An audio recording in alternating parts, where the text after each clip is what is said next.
যদি তুমি আবেগ নিয়ন্ত্রণ করতে না পারো তবে আত্মিক অবস্থাও নিয়ন্ত্রণ করতে পারবে না। সততা একটি মহামূল্যবান গুণ। সস্তা লোকের কাছ থেকে কখনো এটা আশা করা যায় না।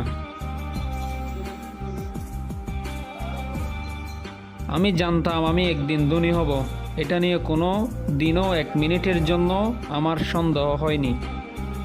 আপনার যা প্রয়োজন নেই তা যদি ক্রয় করেন তাহলে শীঘ্রই আপনার যা প্রয়োজন তা বিক্রি করতে হবে। গাইস, আসসালামু আলাইকুম। ক্রেজি 3 মিনিটসের পক্ষ থেকে সবাইকে স্বাগতম। ক্রেজি 3 মিনিটস আজকে আপনাদের সামনে একটি ভিডিও নিয়ে আসলো, যেটি হচ্ছে বিশ্বের সবচেয়ে ধনী ব্যক্তি ওয়ারেন বাফেটের জীবন কাহিনী সম্পর্কে আপনাদের জানানো হবে। সো গাইস, ক্রেজি 3 মিনিটসের সাথে থাকুন এবং পুরো ভিডিওটি শুনে আপনি এখান থেকে অনেক শিক্ষা অর্জন করতে পারবেন।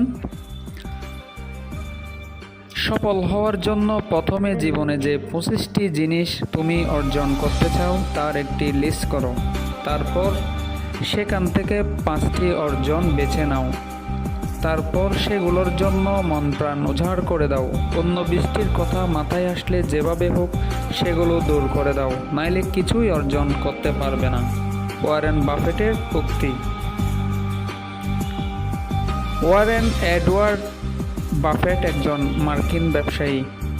তিনি কিভাবে বিশ্বের সবচেয়ে ধনী ব্যক্তি হলেন সে সম্পর্কে আজকে জানতে পারবেন ক্রেজি 3 মিনিটসে।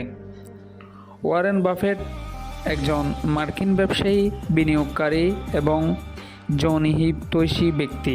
তাকে বিংশ শতকের সবচেয়ে সফল বিনিয়োগকারী হিসেবে বিবেচনা করা হয়।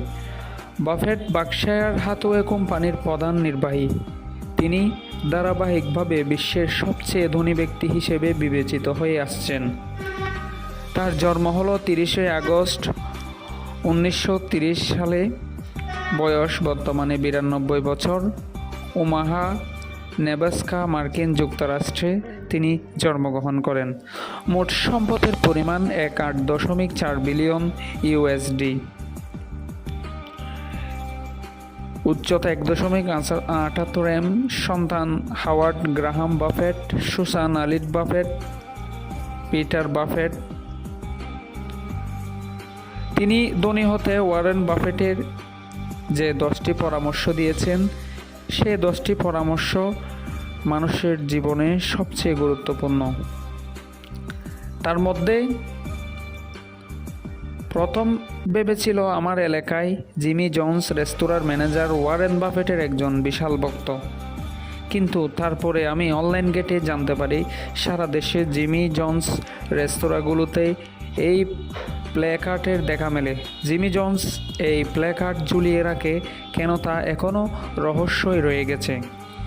যতদূর বলতে পারি, রেস্তোরাঁ এবং বার্কশায়ার হাথওয়ের মধ্যে কোনো সংযোগ নেই এবং প্রতিষ্ঠাতা মালিক জিমি জন লিওয়ার্ড এবং ওয়ারেন বাফেটের মধ্যেও কোনো সম্পর্ক নেই।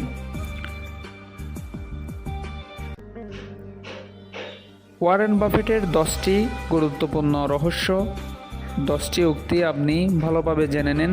এখান থেকে আপনারা অনেক কিছু শিখতে পারবেন। 1 নম্বর হচ্ছে লাভের অর্থ পুনরায় বিনিয়োগ করুন। আপনি যখন প্রথম অর্থ উপার্জন করেন তখন আপনি তা ব্যয় করতে প্রলুব্ধ হলেও তা করবেন না। ব্যয়ের পরিবর্তে তা আবার বিনিয়োগ করুন। বাফেট তার জীবনের শুরুর দিকে এই শিক্ষা নেন।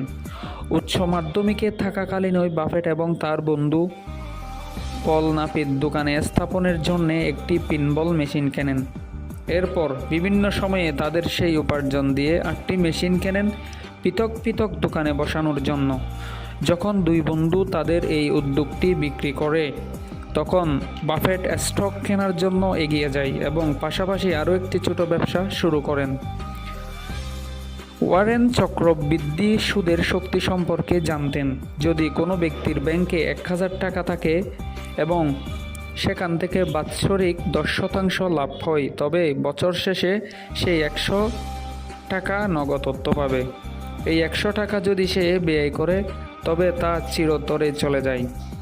এবং ওই ব্যক্তি প্রতি বছর মাত্র 100 টাকা আয় করতে থাকবে। যাই হোক, সেই অর্থ যদি পুনরায় বিনিয়োগ করেন তবে পরবর্তী বছরে ব্যক্তিটি 1000 নয় বরং 1100 টাকার লভ্যাংশ পাবেন। এই পার্থক্য সময়ের সাথে সাথে দ্রুত বৃদ্ধি পায়। আপনি যদি আপনার মুনাফা পুনঃবিনিয়োগ করা চালিয়ে যান, 10 বছরের মধ্যে আপনার বছর প্রতি মুনাফার পরিমাণ হবে 235 টাকা। এই কারণে বার্কশায়ার হাথওয়ের লভ্যাংশ দেয় না। ওয়ারেন বাফেট জানেন যে তিনি সেই অর্থ আবার বার্কশায়ারের ব্যবসায় পুনঃবিনিয়োগ করতে পারেন বা কোনো ব্যবসায় অধিগ্রহণ করতে পারেন। এক্ষেত্রে একজন বিনিয়োগকারী যদি তাদের লভ্যাংশ পুনঃবিনিয়োগ করতে পারেন, তার চেয়ে বেশি হারে রিটার্ন অর্জন করতে পারেন। 2 নম্বর হচ্ছে সবার থেকে একটু ভিন্ন হতে চেষ্টা করুন। সবাই কী করছে তার উপর ভিত্তি করে আপনার সিদ্ধান্তকে প্রবাহিত করবেন না। বাফেট যখন 1956 সালে মুষ্টিমেয় কিছু বিনিয়োগকারীর নিকট থেকে $1,00,000 সংগ্রহ করে ব্যবসা শুরু করেন, তখন তাকে অনেকেই অটবল আখ্যা দেন। তখন তিনি ওমাহাতে কাজ করেছিলেন, ওয়াল স্ট্রিটে নয়। তিনি অংশীদারদের অর্থ কোথায় বিনিয়োগ করছেন তা বলতে অস্বীকৃতি জানিয়েছেন। অনেকেই ভবিষ্যৎবাণী করেছিল বাফেটের ব্যর্থতার, কিন্তু 14 বছর পরে যখন তিনি তার অংশীদারের হিসেব করেন, তখন তা $100 মিলিয়ন বেশি মূল্যের কোম্পানি হয়ে যায়। মূল্য বিনিয়োগের জনক বেন গ্রাহাম বলতেন, অন্য মানুষের আপনার সাথে একমত হওয়া মানেই কিন্তু আপনি সঠিক নন। আপনার তথ্য এবং বিশ্লেষণ সঠিক হলেই তবেই আপনি সঠিক। আপনাকে অবশ্যই একজন বিনিয়োগকারী হিসেবে স্বাধীনভাবে চিন্তা করতে হবে এবং এর মানে হলো যে মাঝে মাঝে আপনার অবশ্যই সক্রিয়তা থাকতে হবে। মানুষকে অন্ধভাবে অনুসরণ করবেন না। বেন গ্রাহামের মতে মানুষের একমত বা ভিন্ন মতের ভিত্তিতে স্টক বিনিয়োগকারী সঠিক বা ভুল প্রমাণিত হয় না। কেউ সঠিক হন তার তথ্য এবং বিশ্লেষণ নির্ভুলভাবে ভিত্তিতে। 3 নম্বর হচ্ছে অলস বসে থাকবেন না। কোনো বিষয়ে সিদ্ধান্ত নেওয়ার জন্য প্রয়োজনীয় যে কোনো তথ্য আগে থেকে সংগ্রহ করুন এবং নির্দিষ্ট সময়সীমা মেনে চলেন কিনা তা নিশ্চিত করতে একজন বন্ধু বা আত্মীয়র সাথে বিষয়টি নিয়ে আলোচনা করুন। ওয়ারেন বাফেট যখন কোনো বিষয়ে মনস্থির করেন, তখন তিনি সে বিষয়ে সম্ভাব্য সকল প্রক্রিয়ার পরীক্ষণ করেন। কেবল তার পায়ের আঙ্গুল দিয়ে পানির তাপমাত্রা পরীক্ষার মতো টুনকু পরীক্ষার সীমাবদ্ধ থাকেন না। বিনিয়োগ জগতে মানুষ নির্দিষ্ট স্টক ট্র্যাক করতে ছোট একটি অংশের বিনিয়োগ করেন, তবে বাফেটের অবস্থান এর বিপরীতে। তিনি বিশ্বাস করেন যে যখন আপনাকে একটি সুযোগ দেওয়া হয়, তখন আপনার যা আছে তা নিয়ে আপনাকে অবশ্যই তা গ্রহণ করতে হবে, যা বিনিয়োগের জগতে খুবই বিরল। মুদ্রা কথা হলো আপনি সময় নষ্ট করতে পারবেন না, আপনাকে যে কোনো মূল্য কাজ করে যেতে হবে। 4 নম্বর হচ্ছে শুরু করার আগে চুক্তিটা ব্যাখ্যা করুন। কোনো কাজ শুরু করার আগে আপনার দর কষাকষির অংশই সবচেয়ে বেশি হয়। তখন আপনার কাছে এমন কিছু থাকে যা অন্য পক্ষ চায়। বাফেট এই পাঠটি খুব ছোটোবেলাতেই কঠিনভাবে শিখেছিলেন, যখন তার দাদা আর্নেস্ট তাকে এবং তার একজন বন্ধুকে তুষার ঝড়ের পরে পারিবারিক মুদির দোকান খনন করার জন্য ভাড়া করেছিলেন। তারা প্রায় 5 ঘন্টা কাজ করেন এবং যতক্ষণ না তাদের জমাট হাত সোজা করতে পেরেছে ততক্ষণ ব্যবসা চালিয়েছে। পরে তার দাদা 90 সেন্টেরও কম অর্থ দুজনকে ভাগ করে দিয়েছিলেন। ওয়ারেন বাফেট সমঝোতা করেন না।